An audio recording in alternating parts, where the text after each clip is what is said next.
The I-27 expansion's been in the works for years, but soon it will become a reality.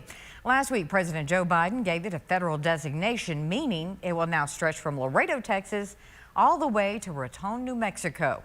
Before, it only connected Lubbock to Amarillo. The expansion is expected to bring in billions to the state. News West 9's Francisco Soto joins us with more. Francisco. Yeah, Crystal, I-27 isn't alone. The expansion of Interstate 14 was also signed into law last year.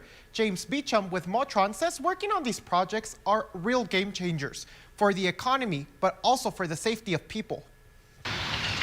West Texas is known for one thing. We're the Saudi Arabia of the United States. Producing oil and gas. We're providing over 10% of the state's revenues. That's a big chunk, and it's all partially dependent on our roads, which is why some improvements are headed our way. We want to make sure, as we move forward on these projects, that again, we see promise and potential to, that we're putting that money where it really needs to go based on commerce, safety, population, freight, all those sorts of things. That includes building two major interstates, I-14 and I-27. But Beauchamp says projects are not built overnight. The process is slow, but worth in the long run. What's going to happen is you're going to take a 4-lane roadway like US 158 and make it 4-lane divided. And then over time, you'll come back and you'll add access roads and structures where they're needed, overpasses and things of that nature.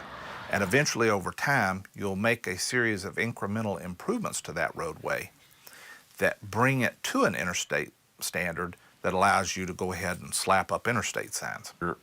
Consumer goods. But before the highways are established, safety is always kept in mind. When you start adding the overpasses and those types of structures out there where you don't have cars backed up at a 4-way stop, you save people time. And keep in mind, from a trucking perspective and an industrial perspective, you saving 20, 30 minutes is a lot of money, both in operating that truck, paying that driver, gas costs, reduced emissions, all those sorts of things. And Beauchamp says now that the expansion has been signed, agencies can now begin raising funds to make it happen.